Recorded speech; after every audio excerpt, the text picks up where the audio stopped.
Big Smoke. So yesterday evening on Sikkim 365 in the premium section, I actually had somebody bring up and ask me about, is Coach Gallagher coming on? Of course, Hartford had a tough year. They lost to UMBC to knock them out of the tournament in the semifinals. And I had been texting Coach Gallagher for a long time. And I thought we were friends. And John Gallagher of Hartford joins us. I got to tell this background story. Joins us on Sikkim 365 Radio. So I finally reached out to you. How you doing, man? Let me see that great face of yours. How you been, Coach? Great to see you guys. My favorite crew in Texas. Well, we appreciate you. So I had sent you, 5 or 6 texts over the last few weeks, maybe even months. And then I sent you a direct message on Twitter. You answered me right away, and you gave me the number. It's the same number I've been texting. What did you think? Who did you think I was? I thought you were a coach just breaking my stones about everything that was going on. You know, I have those. Oh, I was actually wishing you luck and hoping you were fine, and good luck in the tournament. All right. Yeah. We will get into you and the program, and we had you on even last year. We'll do that in a month. Let's get into the tournament. All right, so you saw the tournament. It's unveiled. You've seen what Baylor's done. They had to reset. Now they're going to have to probably reset again. But Arizona, Gonzaga, Kansas, Baylor, 1 seats. Anything in particular as it started to be unveiled, it started popping out at you as someone who's seen these teams, know these teams, and in some cases even played these teams? Yeah, I'm blown away that Oklahoma didn't get in. I'm blown away. I'm just, and I was on ESPN last night for 2 hours on ESPN radio, and we had Ken Pomeroy on, we had Joe Lunardi on, and I debated with them. 17-14 Michigan, 18-15 Oklahoma have a liked opponent in UCF on the road. Michigan loses, Oklahoma wins. What I don't understand, and this is, look, everyone knows I'm close to Porter. They had 5 top 15 wins. They win against Baylor in a huge game. They lose to Texas Tech by 1. I was shocked at that. And then the next one I was shocked at was Texas A&M not getting in.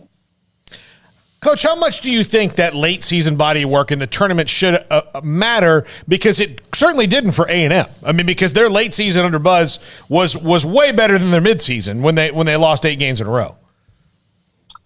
Yeah, the thing that jumped out at me, and I didn't say it last night because I've been thinking about it, is how much did that football alliance come into play here for the SEC?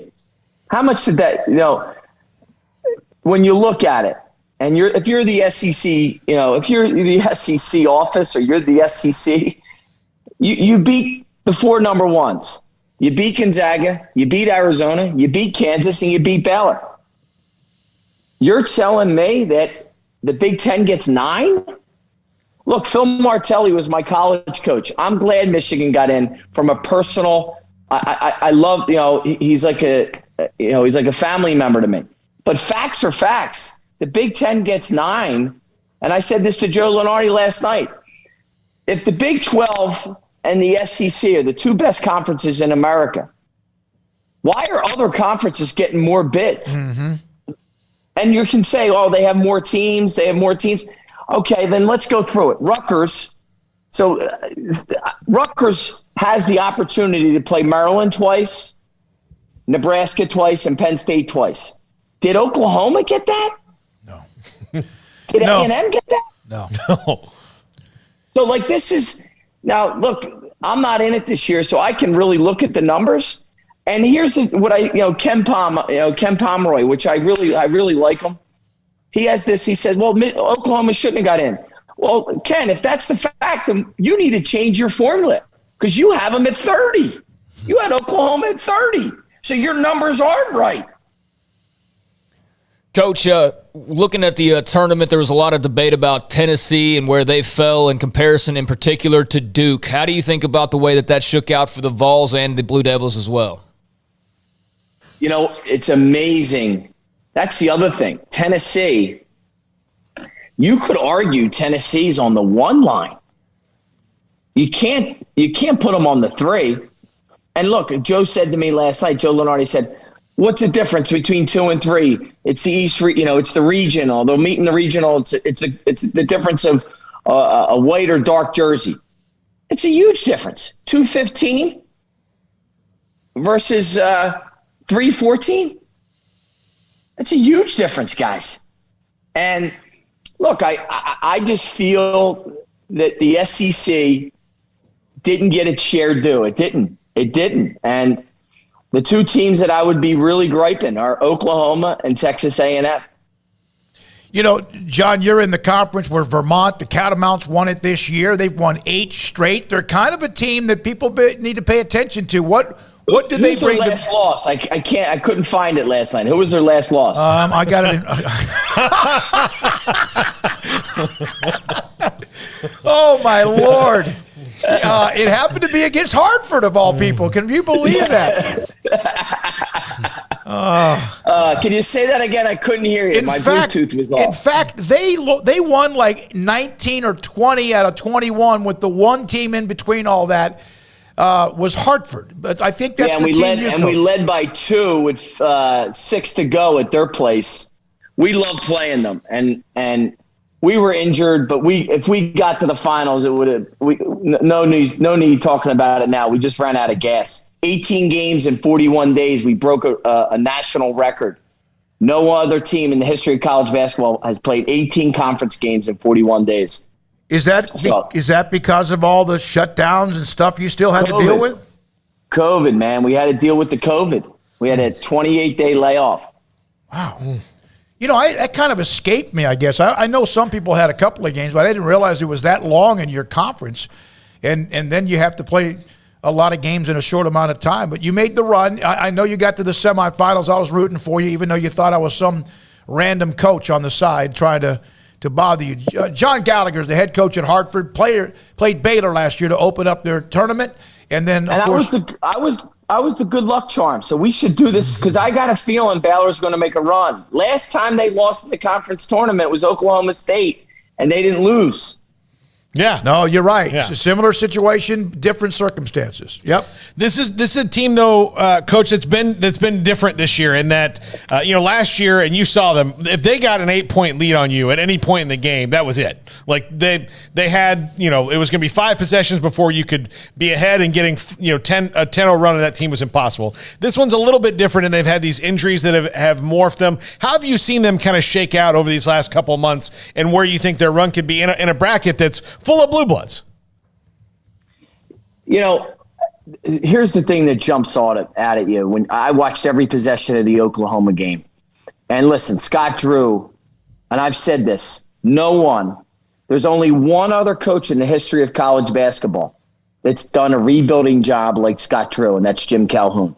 They're the only 2 that's debatable about rebuilding program. Jim Calhoun or Scott Drew. 1A, 1B. You could argue either. The thing that jumps out at me is Oklahoma scores 70 against them, right, in that game. And Oklahoma is not an offensive juggernaut this year. I just think there's possessions in the game where they're not as connected as they were last year. And that's what I see more than anything. When they had you up 8 last year, they were taking it to 16 like this, the snap of the finger. Yeah, no, that's a great point. Coach, all the basketball you've watched this year, who's the best team you've seen play? Who do you think is the best team entering this tournament? I that's the thing. I think anybody can. That's the thing about college basketball. But like I talked to Tommy Lloyd last night. I think Arizona is just a handful. And look, I know Tennessee beat them there at Tennessee, but they were down 16 and came back in that game. And they showed great resiliency. Arizona's a different team. And look, I think Colin Gillespie at Villanova is the best point guard in the tournament. And anytime you have that type of guard, you're going to be able to get places in the NCAA tournament. Baylor had like 9 of them last year. 3 of them, of course, are all involved in some way in the NCAA, in the NBA with Jared Butler and Davion Mitchell and then Maceo Teague as well. What are your thoughts? Have you seen much of James Akinjo, who came in from Arizona and has been their point guard this year? Interesting player. When he has it going, he's really good. I always say this, what's your floor and what's your ceiling when you're a player? And I think he's a really talented guy. And I think if there's one area where I think he gets in trouble is he over dribbles. Yep. But he scores it. He seems like he's in the gym constantly from everything I read. I really like his game. But in watching the Oklahoma game, if you want to know one thing, I just like the last year's guards, they knew when to get rid of it. They knew when to shoot it. There were quicker decisions being made. And look, he's a talented kid. He can carry you. But what's your floor sometimes, and what's your ceiling? And I think comparing, I think we get in trouble when we compare guys. Mm-hmm. Enjoy him for who he is. He's a great player. At the end of the day, is he an NBA player? I don't know. John Gallagher, head coach at Hartford. Is there anyone that you see right now, even the teams that are, you mentioned Arizona, that is as good or as good as Gonzaga and Baylor were last year at this time? No way. Not a team. Baylor's team last year, they could go down in the next 20 years as the best team in the last 20 years. That's how good I think they are. I think defensively, I mean, I talked to you guys before they played Gonzaga, mm-hmm. and people were thinking it was going to be a game. And I remember saying, I think Baylor can handle them. And it wasn't close, if you remember. No. Yeah, that thing might have been over before the first media timeout, the way that thing started. And look, if you look at the Houston game, that wasn't close either. No, they crushed them. Yeah. And I think, look, I think at the end of the day, that team in the like Villanova's team in 16, they probably are my two teams that jump out at me as the two best teams in the last 10 years. When you have to reinvent kind of the rotation like Baylor did, what is that? I mean, as a coach, you have to, they lose Jonathan Chama-Chachua. They didn't lose their leading scorer for most of the year. LJ Cryer, now he may play. Is that almost done where you have to reinvent yourself in the offseason knowing that this may occur? Because last year, Coach, they didn't have any injuries. They didn't have, nobody hurt a finger. Nobody had a bruise. Nothing. COVID was their injury. This year they had to deal with a lot of them, but it seemed like they've dealt with them almost perfectly. He's done such a good job of playing different ways this year. And, look, Scott Drew, he doesn't get enough credit for being one of the best coaches in America. The job he's done this year is as good as, just to be the one seed with the injuries and what they've battled is a credit to how versatile he is as a coach. I don't hear his name for coach of the year. He should be the coach of the year for the one seed. That's how good of a job he's done. Well, he won the conference coach of the year as far as the coaches. The AP had Mark Adams, who's done a great job at Texas Tech, and I wanted to ask you about them. They smothered you with defense. They have that defense that Baylor kind of started to use some of that, and you steal what's good. And your thoughts about them? They do at times kind of go through these pockets where they don't score well, but they seem to come at you in waves with athletes upon athletes upon athletes. When you get into these games, Smokey, listen, you got to make shots. Mm-hmm. Okay? On Saturday, the loss is on Saturday. All right? This past Saturday, across America, the teams that won shot 37% from three. The teams that lost shot 19% from three. Okay? At the end of the day, to advance in this tournament, you got to be a little bit better on offense than you are on defense. And the thing that scares me about Texas Tech is that second round opponent shoots 42% from three, because they are a great defensive team. They help you on the help line. I've studied it. They rotate down. They're there. They're in the gaps. The one thing you have to do against them is you got to make 12, 13 threes. Well, in this tournament, every team you play can make 12 or 13 threes. Well, and Oklahoma sure did last week on what was it, Thursday, when they had 11 of 21. Yeah, what do you think of those 4 guards at Alabama? Well, the Alabama guards are really interesting because they can go out and they could beat Baylor, they could beat Gonzaga, and then they can get smacked at home to an SEC opponent. So it's a hit or miss. And I think, when you're in that situation, when you have great wins and terrible losses, you have to find out exactly what your identity is. What are you playing to? And I think when you get Alabama in a game versus Gonzaga and a game versus Baylor and they can win, but then, they have tough losses against average SEC teams, you don't know what you're getting. John, Baylor wants to be a blue blood. They just won the national title, and they've been good for the most part now for well over about a decade or plus, since the 2008 team, with a couple of hits and misses along the way. They're in the same region with Kentucky, UCLA, North Carolina, not to mention there's Marquette, there's also Purdue. If you want to become one of those and you do win a national title, wouldn't it be about as good if they can play well, to go and knock off some of those teams that are so-called the blue bloods? Scott Drew is a blue blood. Okay. He's got them there. As long as Scott Drew's there, they're not going to go anywhere. And, I think he's built it up where they're, if they're in the Final Four, I wouldn't be surprised at all. I think they have the resiliency. They have the balance.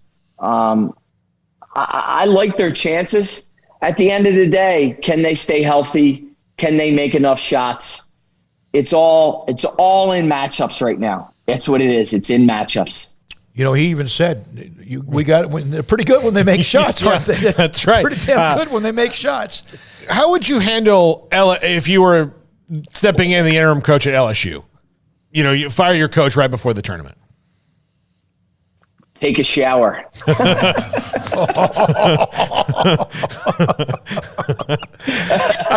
I think that says it all. Listen, I've known Will Wade a long time. We were going against each other in the Ivy League when he was at Harvard. I really like Will as a person. At the end of the day, Will felt like he had to do what Will felt like he had to do. And it paid off to a certain extent. And guess what? If I saw Will Wade walking down the street, fellas, I'd say the same thing to him. I'm from a town outside of Philadelphia. It's called Delco. I like Will, but at the end of the day, he did what he did. And like a lot of guys got fired, because Will Wade beat them. Mark Fox got fired at Georgia because he couldn't beat Will Wade. So there's a lot of guys out there like that. And it is what it is. I've never heard that analogy, or I've never heard it said that way. But when you say it that way, it's not cruel. It's true, and you're right. Some who couldn't beat those who were doing things what they should not be doing have lost their jobs in their careers in some particular way. All right, and here's the other thing about Will. If you'll never have a hard time getting a job again if you were fired for cheating. You'll have a hard time getting a job again if you were fired for losing. And that's the toughest thing for guys like me in the business. Is I used to joke around when I was at the Final Four and sit around with guys and said, the biggest mistake I made was I didn't cheat early in my career. I should have just cheated. I say that as a joke. Right. Okay. But the point is, I'm the guy at Hartford now. The guys that moved up in the business, they got it done. And there's a party that has to tip the hat to them because I took the long road, and now I'll be landscaping your lawn, Smokey, this spring. Hey, that means we could drink a beer together or whatever that might be. What are your thoughts about Frank Martin? Will he be able to just land pretty quickly wherever he's gone at South Carolina? He was there early on. He took him to a Final Four, beat Baylor up into Madison Square Garden. How long before he has a job? I was at that game. I was at the South Carolina Baylor game. I think he gets a job in the next 2 weeks. He's a coach's coach. He's a good man. Stands for the right things. Look, someone said to me this morning, I was defending Frank, and someone said, John, if you've been to one NCAA tournament in 10 years, that's what happens in the SEC. So I'm a big Frank Martin fan. I hope he lands, somewhere quick. Yeah, we were at that game too. Yeah, we were. Yeah, Smokey and I were there and had they were make really a quick flight out the next morning. So hey, one more thing. You have to get commitments from players who want to play for you, and anyone that wants to play for a guy like John Gallagher. You're smart because he's amazing. You could see him. We need a commitment now from you that as we go through the tournament, no matter what happens with Baylor, and they have the opening game is Thursday. Against Norfolk State. I'm not sure if you know much about them. And then, of course, they might play North Carolina or Marquette. Are we going to be able to maybe go 3 weeks with you early in the week and kind of break down what happens? I'm here with you. I can do it after the game if you want. I can do it before the game. Wow. I can study the teams for you, and I can go through it. I think they get through how about this? I think they get through the first weekend pretty easily. Okay. All right. And then, of course, who knows what happens after that. Man, you're the best. You are do you want to wait, or can we ask you about the year? We'll do it at the end. We'll do it at the end of the month here. We'll see. Okay. You are what happens. You are the best, man. We appreciate it. The best thing that happened last year with Baylor winning the national title is they opened up with you and we got to know you.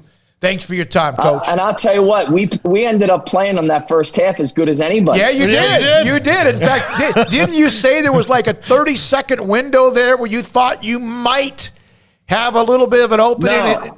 What I said was we were leading 14-13 at the under 8 timeout. And you could see my face. I walked out. I turned to my assistant. He said, what do you think? I said, it should be 14-5, not 14-13. He goes, what do you mean? I go, we're about to get our doors blown off here. These guys are way too fast. Oh, my gosh. You're the best. Thanks, John. Appreciate it, Coach. You are a part of our family. John Gallagher. I'm so happy we got him on. He is the best. I'm glad he figured out that you weren't some coach. Yeah, so I should have kept the text because I say, hey, good luck. Hey, I know you've been through I knew they had a delay. How you doing? How's everything going? And then I finally yesterday, I just direct messaged him. He answered me immediately. He goes, I just thought you were some jackwagon trying to ruin how many of those do coaches get? Yeah, I can imagine. Yeah.